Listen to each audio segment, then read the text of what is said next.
Violent community, what's going on? It's Tone. I'm back to spend some more time with you guys. Was out of town for a few days for work, basically. Last Wednesday till Sunday, and then took the last couple days to just kind of recuperate from that. I was at a show here in Anaheim, California, and for those of you who aren't familiar with the name Anaheim, that's where Disneyland is at, and it's about 30 minutes south of downtown Los Angeles. So it's kind of the greater LA area, but the greater LA area actually extends from that point north more to like into Ventura County, into North LA. But we just call it the greater LA area. Yeah, so every year there's a trade show, an industry-only show called NAMM, the NAMM Show. And for those of you who aren't familiar with NAMM, NAMM is the National Association of Music Merchants, and it's the largest music industry trade show in the world. And it happens twice a year. A smaller version of it, about 1/3 the size, happens during the summertime in Nashville, but the main show is here in Southern California every January. And this one was from January 25th to the 28th. And so I was out of town from Wednesday to Sunday. And so anyway, I just thought I'd, give it a couple days to just chill, listen to some music, catch up on some work. Sorry, there's a little gnat. Catch up on some work and then make a video and spend some time with you guys. I'm going to show actually just some of the stuff that I had been listening to before I left for NAMM, in between that and the last time I made a video. So about almost 2 weeks, something like that. So before I left for NAMM, I spent some time listening to music, of course, and in between preparing for the show. And yeah, so that's what I'm going to be doing, just showing you really quickly, going through a small pile of that, and then I want to show you some new acquisitions that I haven't showed, and that I can be a little bit more descriptive about, because I actually verified my account. And I was told by my buddy Mark, thank you Mark, at the channel Back to the Vinyl. And if you're not familiar with Mark at Back to the Vinyl, he's based out of the UK. He's got a great channel, shows really good records, and he's familiar with high-end audio, and I like that as well myself. So yeah, thanks Mark, I appreciate it. I verified my account, and now I can make videos. I don't have to wait for 100 subscribers or whatever. I can make videos that exceed 15 minutes, so I'm happy about that. And I can share and be a little bit more descriptive in regards to the stuff that I'm showing, so it's cool. And then, so I do have a small pile of new acquisitions that I'll discuss and show and share. Yeah, the NAMM Show. One thing that happened at the NAMM Show, well, a couple things that were probably the two highlights of the show were on Thursday night. Thursday was the first day of the show. And Thursday night I had dinner with some people who I know, some who I consider close friends and some who are acquaintances, but I consider them friends anyway. Number one, I was there as an exhibitor, and for the past 3 years I was there as an exhibitor. I've been to 14 NAMMs, 11 years before that there strictly as an artist. And even though I'm still there as an artist representing my endorsees, I've been there with a company. The company is called Civilized World Incorporated, and Civilized World Incorporated is an umbrella company that houses Chris Campbell Custom Shop products, which is Chris Campbell Custom Guitars, extremely highly revered guitar maker in the industry, as well as his custom wound strings and his custom wound pickups, guitar pickups. All these guys with endorsement deals with like Yamaha guitars or Gibson or Fender, Chris Campbell is known as the guy or the guitar manufacturer that these guys cheat with. So while on tour, you know, they're playing their Fender and their Gibson, whatever, but in the studio they pull out a Chris Campbell, and that's what Chris is known for, the cheater, the guy that the guitar that you cheat with. So his custom shop products, as well as Rockbox electronics, which are guitar effects and tone control pedals. And those are pretty well known. So you guys may not be familiar with Chris Campbell Custom Shop, but I'm sure a lot of you might be familiar with Rockbox Electronics. So anyway, that's who I was there with, and so as an exhibitor. And so I went to dinner on Thursday with Chris Campbell and with John Thompson, who's the director of sales, and also with Adrian Maruszek. Adrian Maruszek is a well-known Polish jazz bassist, and he stopped making records about 20 years ago professionally. I mean, now he has a label and he releases his own material, but he was signed and he stopped touring back in the early 2000s so that he can focus on creating his own company, and he is now one of the most renowned bass guitar manufacturers in the world. Adrian Maruszek. Look him up. Maruszczyk, Maruszek. And also at dinner was Wojtek Pilachowski. And for any of you who play bass guitar and who follow all the best bass players in the world, you'll know that the world authority on bass guitar is Wojtek Pilachowski. And if you've ever looked on YouTube and seen Wojtek Pilachowski play a bass guitar, it's like watching Eddie Van Halen perform Eruption. He's phenomenal. Great friend and just a great guy to hang out with. And also, I was blessed to be with Tony Levin from King Crimson, and also from Peter Gabriel fame. Of course, he played with Peter for quite many years after King Crimson. He's back, of course, back with King Crimson and touring with King Crimson, but he always loves to go to the show. And so we all had dinner on Thursday. The other cool thing that happened was on Friday morning, as everybody was coming to the Anaheim Convention Center, up on the rooftop,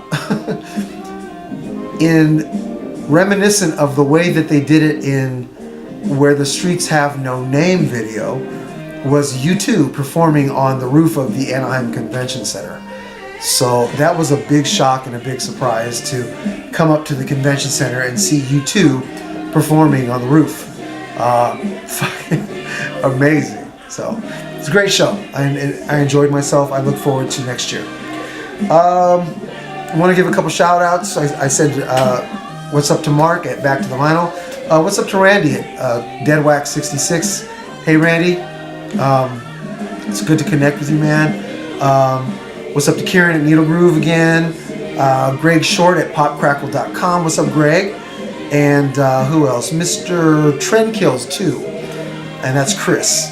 And also Mr. MC Pop as well. What's up, guys? What else? What am I listening to right now? I am listening to, in the background, you can hear some really good music. In fact, let me just do something real quick here. Let me just kind of do this. I'm listening to Con Brio, a phenomenal band. Some of you, I'm hoping others out there are familiar with Con Brio. This is an EP, a 2015 EP called Kiss the Sun. Unbelievable. Talk about the most amazing rebirth of that San Francisco, Oakland Bay, East Bay, Grease funk, but with a little bit more modern production. Tower of Power reincarnated with just a smaller lineup. Incredible band. And the way I got familiar with this band, Con Brio, was in one of my last videos. I mentioned, I think it was in the 2018 Vinyl Tag, where one of the questions was, have you ever worked in a record store? And I had mentioned that my brother, not my real brother, but he is my brother, and my main record collecting partner, Mr. Matthew Chance, or they call him DJ Chance, managed one of the oldest existing record store in the North LA area called Peacock's Records. And I used to hang out a lot. I would help him work the store. And this album was sitting on the counter for months upon months, and no one would take it. Right by the register, there was a kind of a sort of a small filing box with some current brought in material. This sat there for months, and I kept looking at it and looking at it. No one would take it. I tried to search it on YouTube. I couldn't find any selections from this particular record, and it just looked phenomenal. Con Brio from the hip. And I got it, and boy was I glad I did, because it created an absolute love affair between me and this band. Just that raw East Bay Grease 70s, but in a modern feel funk band. And when this album was released, this is their first LP, full-length LP, 2011. They had 2010. I'm sorry. They had a female lead singer. She also played upright bass and some guitar, and her name was Zandra Kapora. And I heard, and I forget where I heard this from, but I heard that after this LP, she had a falling out with the band, and she left the band. And shortly thereafter, the band recruited this gentleman, this 19-year-old at the time, by the name of Ziek McCallister. Is it Ziek McCallister? Yeah, Ziek McCallister. And 19 years old, and he commands this band with such grace. I was able to see this band with Amorous here in LA at a club called The Mint. And it's a small venue, but a lot of well-known names come through The Mint. And I knew that Con Brio was coming through LA and was going to be performing there, so we went to see them. Man, they tore the shit out of it. They brought down the house. Incredible performance. And so I have just been a super fan of Con Brio ever since. They have released another EP since, and they have another full-length album out right now. I think a 2016 or an early 2017 release that I don't have yet, and I can't remember the name offhand. It starts with a C. Anyway, yeah, this... If you can find this record, Con Brio from the hip, grab it. I think the cheapest copy, there's only 2 copies for sale online. And there's nothing on eBay, nothing on cdandlp.com, nothing on Reverb. By the way, Reverb is starting to sell vinyl. And just gonna throw that out there. I'll talk about that more later. Reverb was actually at the NAMM Show, and they're getting into vinyl sales, like Discogs or eBay. And so it's phenomenal. Anyway, nothing on Amazon, just Discogs, and I think the cheapest copy was $70. The other copy was $130 because it was sealed. If you run across this record at your store in the wild, or if you feel compelled to go online and make a purchase, do it. I don't care if it's your cell phone bill money, if it's your electricity bill money, your grocery money, putting gas in your car, sacrifice that for this record. You will not be sorry. It is an absolute mind blast of a record. Con Brio from the hip, and anything after that with Ziek McCallister. Ziek McCallister? That's got to be the last name. I believe it's Ziek McCallister. Anyway, so yeah, Con Brio, check them out. Unbelievable. Okay, just some of the things I had been listening to over the past, 2 weeks or so, right before I left for NAMM. And again, when you see me show stuff, it's just going to be a whole cluster of mess of different genres, because that's just the way I listen to music. I can jump from a classical record literally into a Metallica record. I mean, I like to change it up like that. I like to give my ears a little bit of a shock when it comes to listening. So when I show you things that just have been recent listens, you're gonna always see a super eclectic collection of stuff. Unless I'm doing a video on a specific artist or a specific label or genre, most of the time you're going to see a wide variety of stuff. So that's what you're going to see now. And I'm just going to go through these real quick because then I'm going to show you some of the things that I've actually are new acquisitions that I have acquired over the past, say, maybe a month and a half or two. So yeah, let's do that real quick. And then those, because I have more time on my video, I'll be more explanatory and I'll get involved with more. But these recent listens, I'm just going to go through real quick. So I was listening to Holst The Planets, and I love this record. I've had various copies of this record over the years, and I've had a copy on Angel, which was a great pressing, and I think maybe it was an RCA Red Seal classical, but this particular album on Deutsche Grammophon is the best that I have ever heard. It's phenomenal. So Holst The Planets, very, very popular suite. So I've been listening to Rival Sons. Big fan of Rival Sons. This is Hollow Bones, and this is my favorite record. I missed them on tour, not this past year, but the year before they were on tour with Black Sabbath. And when I first became aware of Rival Sons, that's what they reminded me, just a throwback stoner rock band. And they do it right. So, yeah, I missed them. They were on tour with Black Sabbath late 2000, actually all throughout 2016. Buddy of mine, real close buddy of mine, Trevor Cole, who's one of the top guitar techs in the industry, he was on tour with, he was on that tour, and he was supporting Rival Sons. And so, yeah, I could have seen him at the Hollywood Bowl. I think it was August of 2016, but I missed it. I don't know what I was doing. Something. I should have been at the show. Public Enemy. This is Man Plans, God Laughs, and this is their 2015 release. I know a few people, a few hip-hop aficionado friends of mine that don't like this record, but I am a die-hard Public Enemy fan. They're releasing their own stuff now. They used to be on Koch. You know, for years they were on Koch, and then of course they were on Def Jam for, you know, forever. That's where they got their start. But they're releasing their own stuff on Enemy Records. This is a 2017 release, making a play on the Black Lives Matter, and even before the recent Body Count album, Ice-T Body Count album, where, you know, they released last year the single No Lives Matter, which was, you know, they were up for a Grammy this year. My buddy Vince Dennis, what's up Vince? He is the bassist and the producer for Body Count, and he actually owns the band with Ice-T.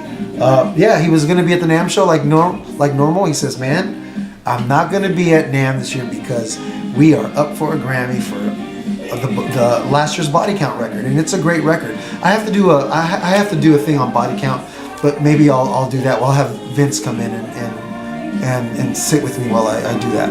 Anyway, great record. Public Enemy, phenomenal. Huge Public Enemy fan. Anything they do, I love and I will buy. Blackstone Cherry, my only exposure to this band. This is Kentucky. Phenomenal record. I like it a lot. It was a blind buy. I picked it up. I love it to death.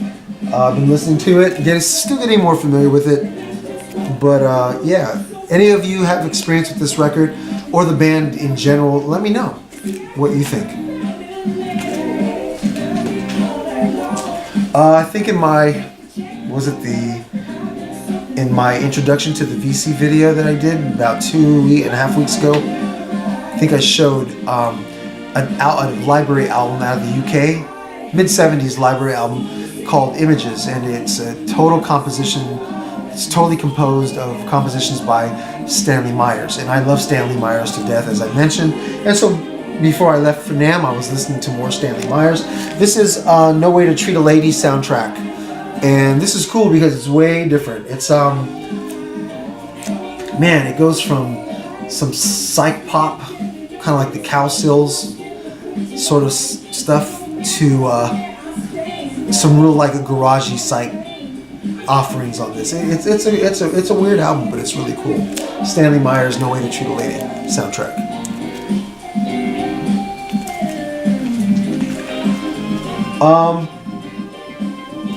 Sunbathing in Leningrad, and this is by David Hayes. I haven't seen this ever shown. I wouldn't have expected it to be shown, but this is a great record. If I have to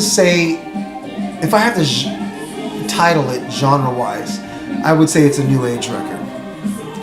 But it's a new age record done very eclectically, with very avant-garde new age record. Actually, a better word would be sophisticated. Incredible musicianship on this record. And Sunbathing in Leningrad, you know, that term new age, it gets poo-pooed a lot. And I think, you know, that's what we do. We're human. And so we label things so that we can assimilate them to other things, or we can associate with them. It's just natural to label them. And these titles like new age or big band, they get poo-pooed on a lot because they're genres that, you know, serious people don't delve into. But, you know, I think that's kind of BS. It's just a description so that we can associate with something. And so this is a new age record, but it's a great record. So if you ever run across this, Sunbathing in Leningrad by David Hayes, I would pick it up. You should be able to find it for pretty cheap. This is a great record. Mimi, Farina, and Tom Jans, and this is Take Heart. This is an original on NAMM. For those of you who aren't familiar, Mimi Farina is the baby sister to Joan Baez. And if you are a huge fan, this is early 70s acoustic singer-songwriter folk. Tom Jans lends a great compliment to her vocals.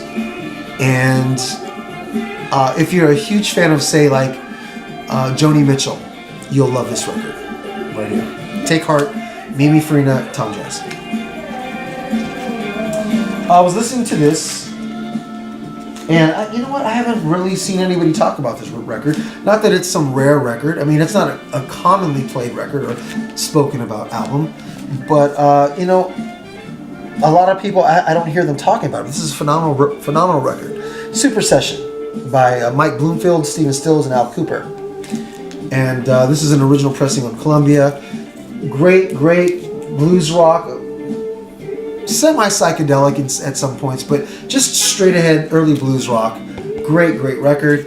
I like it so much that I wanted to show you that I had acquired this not too long after I got that, which was a few years ago, probably about 5 years ago. But I ran across this copy, same album, but the very earliest Japanese pressing of this album on First Records. And you'll see a lot of early Japanese presses in this genre on First. They come in the flimsy album cover with a light poly lining to it, and that's it. And it's a great record.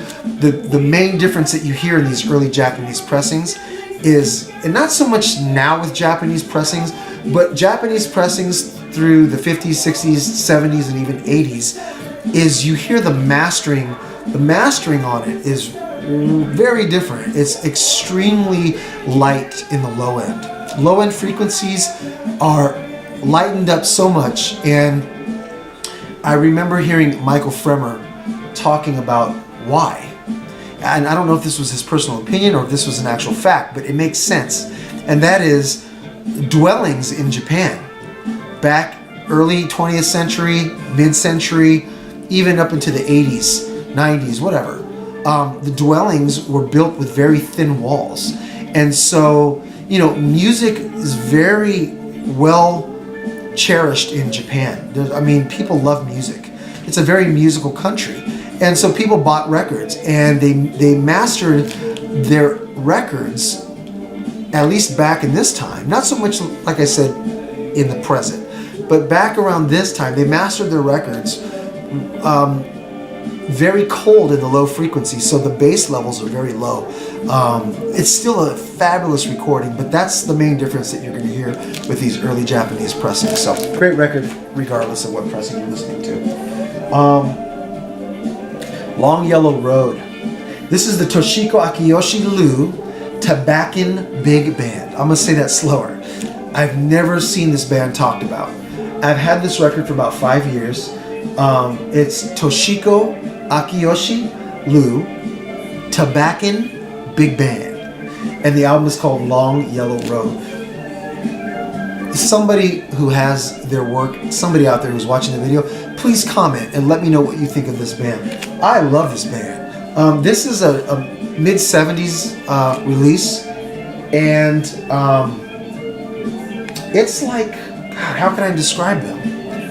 You know, it's got the word big band in the title of in their name, and here and there throughout the production you hear elements, maybe chord progressions or maybe note selections that are reminiscent of a big band sound, and they remain only for a really split second, and then they move on to something else. So there's a slight thumbprint of a big band sound here and there, but they always transition into like these really great funky horn sections, like reminiscent of early Chicago or Blood, Sweat and Tears or Tower of Power, and then they'll transition out of that back into just maybe a measure or two of a big band sort of a sound, and then right into, say, a tenor sax solo that is reminiscent of late 60s, early 70s spiritual jazz. Phenomenal record. So if you ever run into this, Long Yellow Road by Toshiko Akiyoshi Lu, Tabakin Big Band, I pick it up. I mean, I picked it up for pretty cheap. It's in phenomenal shape, and or even look it up online. It would be well worth the purchase. I recommend it highly.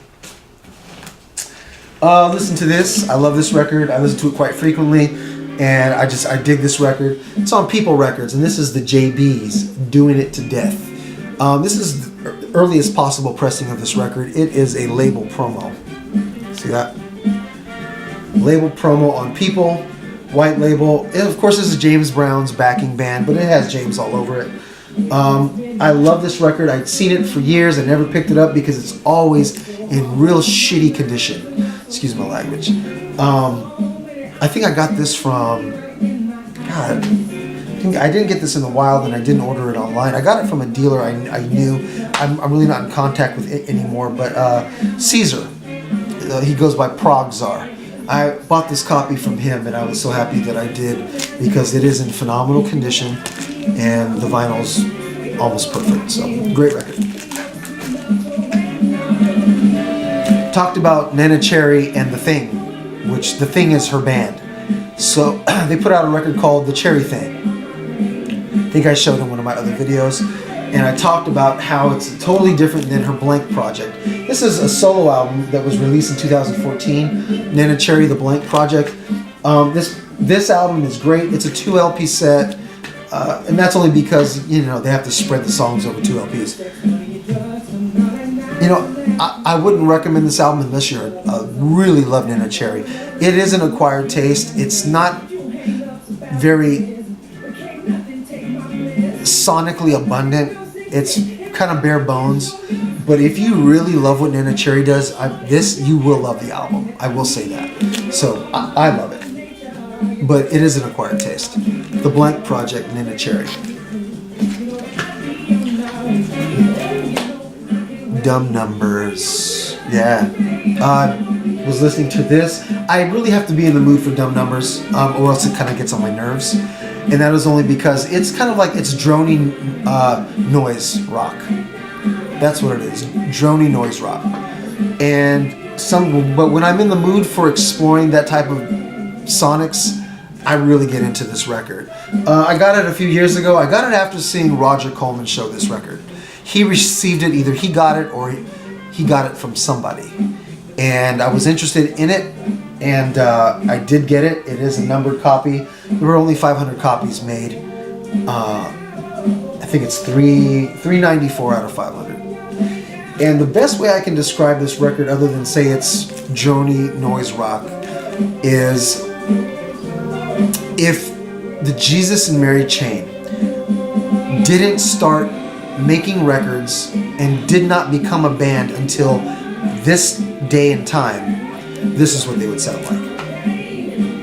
this is something similar to what they would do, to what the Psycho Candy album might have been like if they waited until modern time, 2015, 2016, whatever, to start their band. This is, to me, what they would sound like. Anyway, it's a cool record, and I like it on occasion. Last but not least of the recent listens, again, like I said, I jump into everything. I was listening to Herb Alpert, Rise, and I love this record. Some people like Herb Alpert. I have everything by Herb Alpert just to say I have it. I like the stuff from the 60s. Sometimes I'm in the mood for it. Not all the time. But his later 70s stuff, this is a 79 release, Rise is a phenomenal song. I mean, you cannot deny that song. The song itself is just a fabulous production. And I mean, Herb puts his foot in that trumpet on this song. This record's about the time where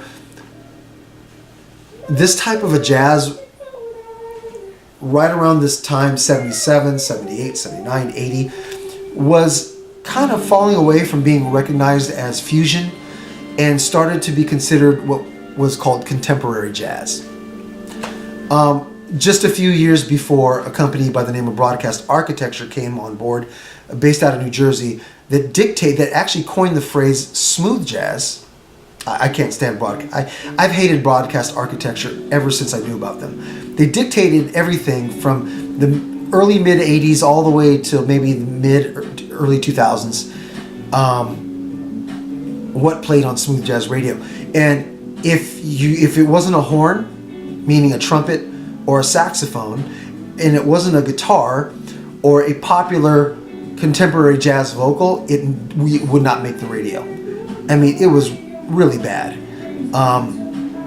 So many great contemporary jazz violinists, contemporary jazz harpists, I mean, other instrumentation that made these funky smooth jazz records, and they wouldn't get played. Anyway, getting back to this. So, this is where this sort of music started to take on more structure, sectionally. So you have sections like regular popular music. You have an intro, a verse, maybe a B section, a hook, then a second verse, a B section again, a hook, and a bridge, and then a vamp out. That's your 4 minutes there. That's your standard contemporary pop song structure.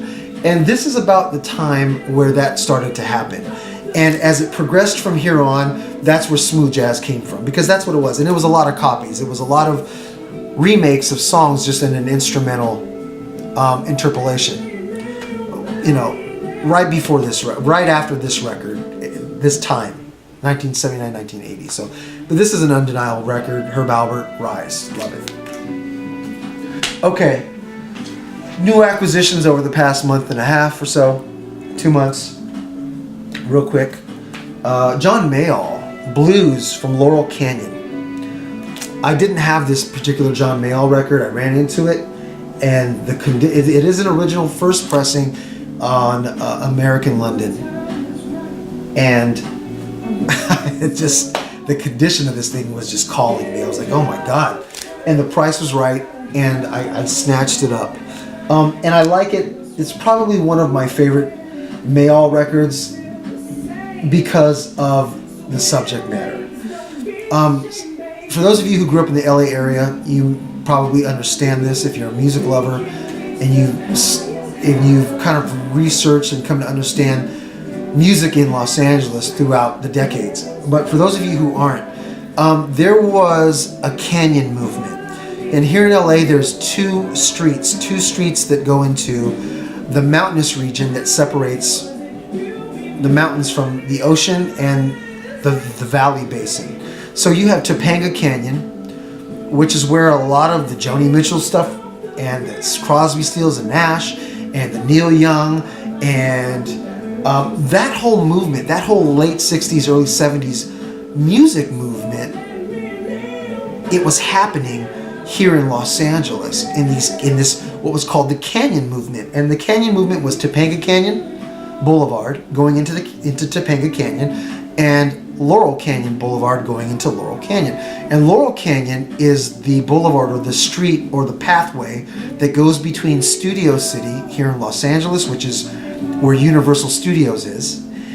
It takes you into a small mountainous region where there's a lot of upscale homes, and it ends and comes out into the main section of Sunset Boulevard, which was the music scene in Hollywood back in those days. If you've ever seen the movie Almost Famous, they talk about the Riot House. That was the Hyatt House. And Hyatt is actually starting to call their hotels, some of their hotels, Hyatt House again. But that was that whole region of Sunset Boulevard, which was very popular. The Whiskey, the Troubadour, things like that. And so that was the Laurel Canyon movement. And this album is based off of John Mayall's experience and in and around that whole canyon music movement of those two regions of Los Angeles, Topanga Canyon and Laurel Canyon. So this is a great record. I'm sure a lot of you have heard this record. I think it's probably my favorite Mayall record, so I'm glad I got this. Next up, Neon Philharmonic. I have their second record, which is the Butterfly record. And I like that one better, but I love this record. Excuse me one sec, let me see something.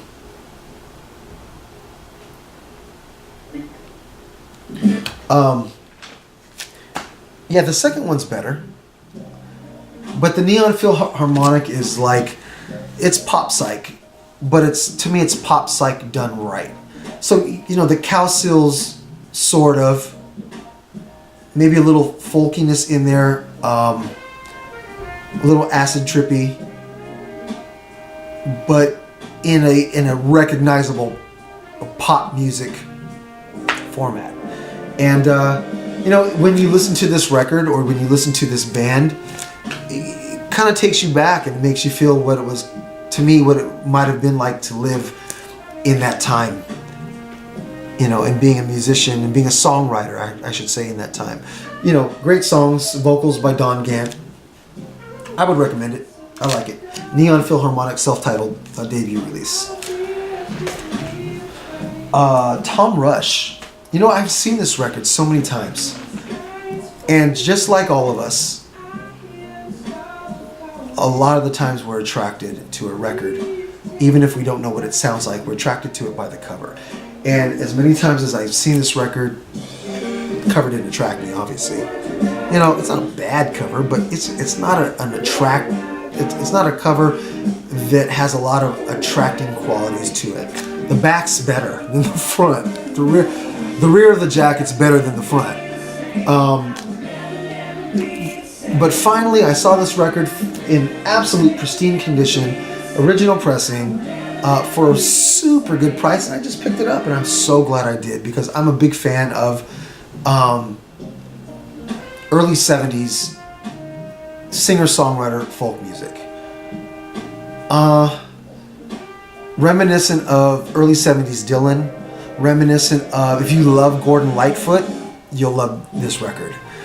If you like Cat Stevens, you'll love this record. It just falls right into that genre and falls in very comfortably and fits in perfectly. There's a couple tracks on this record that, you know, I could totally do without, but other than that, the rest of the album is excellent. So I would also recommend this record. A lot of you may have it. Tell me what you guys think. Don't be afraid. You know, you could say whatever, but I do like this record, and I am glad I bought it. So.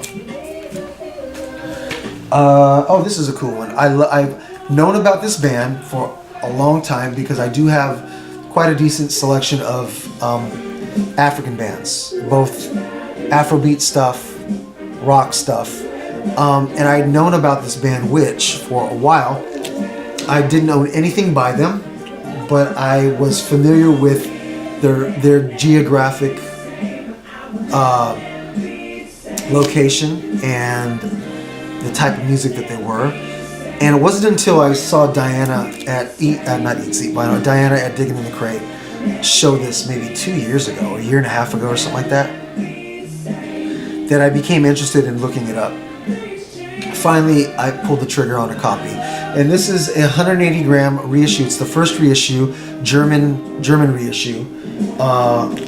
And it's a great album. They're a band from Zambia, early 70s garage psych band, and they do it right. I think they were noted as probably the most famous band to ever come out of Zambia. I don't know what's going on in Zambia now. I'd like to know, but I'm not familiar. But in terms of the history of music in Zambia, this is the band. And what's cool about the name of this band, Witch, is it's not actually Witch. It is an acronym for We Intend to Cause Havoc, which I thought was really cool.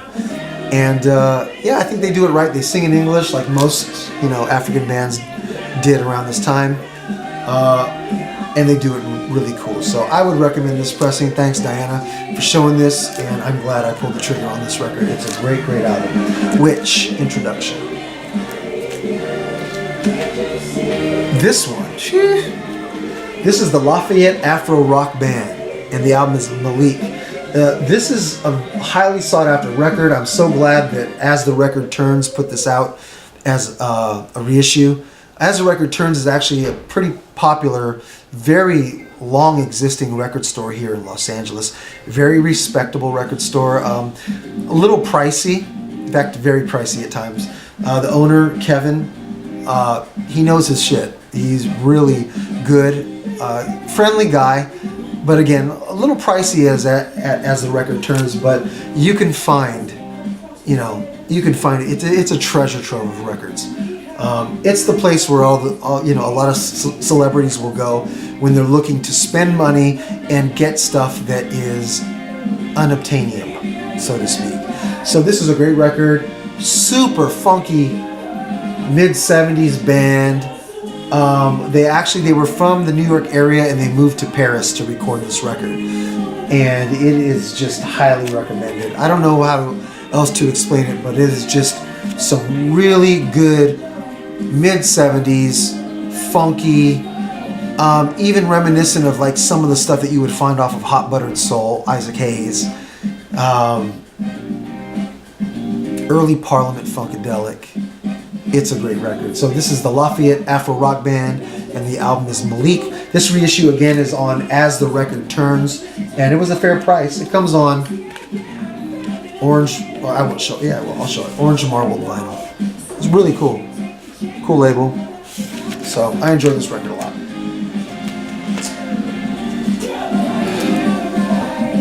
This is Edie Ward's Wax Wizards of Rock Mountain.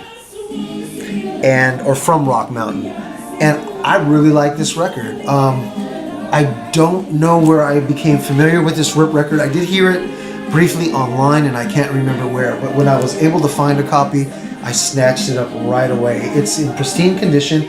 It's like 1980, but it was kind of like nothing that was going on at the time in 1980 in the world of blues rock. It's really pretty raw. The best way I can describe it is very early ZZ Top,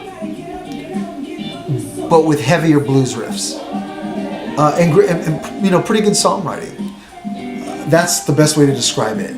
It's a very pleasurable listen. It's a good record.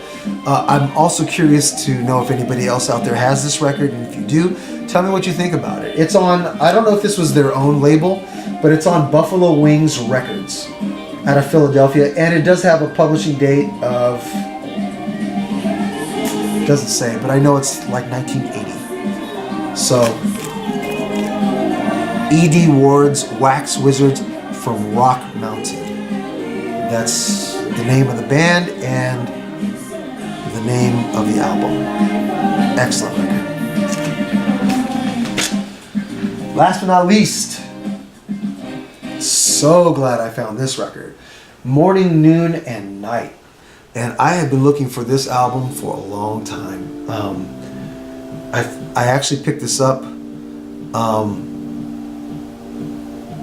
I forget where. Anyway, Great funk band. I mean, these guys are closer to like Parliament Funkadelic than anything. Pretty cool vocals, but the music is just mind-blowingly incredible. It's on Roadshow, which was a subsidiary of United Artists, and this is a first pressing of the record. It sounds great, it looks great, and again, I had been trying to find this record for a long time. It didn't run me too much. It wasn't super cheap, but I mean, for the condition it's in, you know, I was happy to pay the price. I don't remember, and even if I did, you know, I really don't like to discuss price, but yeah, it was decently affordable and well worth the money. I'm also curious to know if anybody else out there has this in their collection and what they think about it. Morning, noon, and night. Super funk band, mid-70s. Excellent, excellent record. Okay, that's it. What else do I want to talk about? I think that's it. I'm going to try to do, I had mentioned in a previous video, I was going to try to do a video based on the label Resonance Records, which again is a jazz label that is not a reissue label, but it's a label that finds lost jazz recordings that were either shelved, put in a warehouse, never put on wax, lacquers never cut for it, all of that. And they find these recordings and they license these unreleased lost recordings and they release them.